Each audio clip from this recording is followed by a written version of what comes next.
নমস্কার বন্ধুরা, বিনা রান্নাঘরে তোমাদের সবাইকে স্বাগত। আজকে আমি এনেছি সম্পূর্ণ নিরামিষ বেগুনি রেসিপি।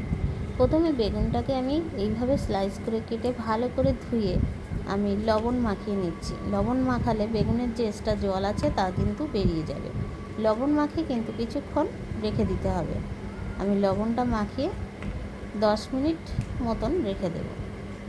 এবার বেগুনি বানানোর জন্য ব্যাটারটা নিয়ে নিচ্ছি। দেখো, 1 বাটি বেসন নিলাম আর 2 চামচ নিয়ে নিচ্ছি চালের গুঁড়ো। তোমরা চালের গুঁড়ো না হলে কিন্তু এখানে কর্নফ্লাওয়ারও ব্যবহার করতে পারো। আমি 1 চামচ আদা বাটা নিয়ে নিলাম। এবার দেখো, কয়েকটা গুঁড়ো মশলা অ্যাড করব। এখানে লঙ্কা গুঁড়ো দিলাম, তারপরে ধনে গুঁড়ো, জিরে গুঁড়ো আর গরম মশলা গুঁড়ো আমি দিয়ে দেবো।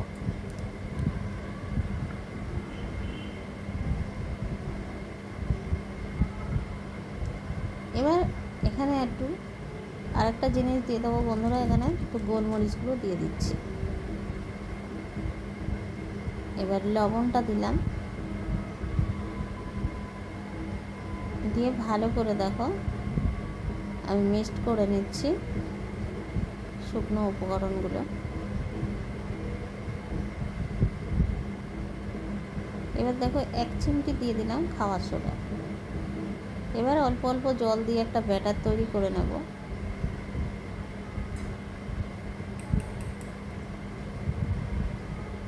দেখো, এবার হাত দিয়ে ভালো করে ফেটাতে হবে।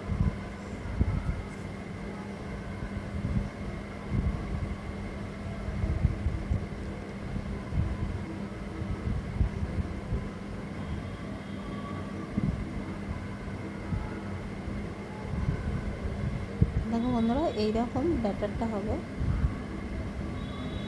এবার আমি যেটা দেব, এখানে কালো জিরেটা দেব। দেখো, কালো জিরে এখন বর্ষার সময় হাতে ভালো করে ডলে দিয়ে দেবো, তাতে ফ্লেভারটা ভালো আসবে। এ দেখো, কালো জিরেটা আমি দিয়ে দিলাম, দিয়ে আবার একটু ফেটিয়ে নেব। এবার চলে যাব গ্যাসের ওভেনে, কড়াই বসিয়ে তেলটা গরম হতে দেব। দেখো বন্ধুরা, এখানে কিন্তু আমি অল্পই তেল দিয়েছি, তোমরা চাইলে একটু বেশি দিতে পারো। আমার কিন্তু এখানে তেল একটু কম ছিল, তাই জন্য। এবার বেগুনে দেখো এক্সট্রা জলটা ফেলে দিলাম। এবার ব্যাটারে চুবাবো আর তেলের মধ্যে ছেড়ে দেবো। এ দেখো, এবার দেখো তেলের মধ্যে ছেড়ে দিচ্ছি। বন্ধুরা, তোমরা একটু তেল বেশি দিও, তাহলে ফুলবে ভালো। দেখো, তেল কম আছে তাও ফুলছে। দেখো,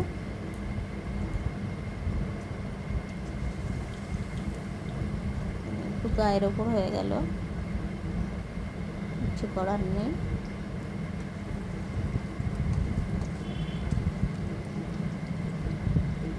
এবার বন্ধুরা, এইভাবে কম তেল হলে এর ওপরে গায়ে এইভাবে দিলে কিন্তু ফুলে যায়।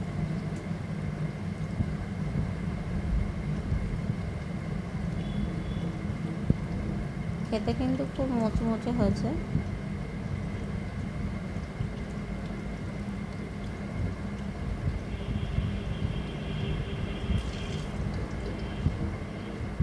দেখো, বেগুনি দুটো ভাজা হয়ে গেল, আমি তুলে নিচ্ছি। পরবর্তী বেগুনি আমি এইভাবে ভেজে নেব।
বন্ধুরা দেখো, বেগুনিগুলো কিন্তু আমার সব ভাজা রেডি।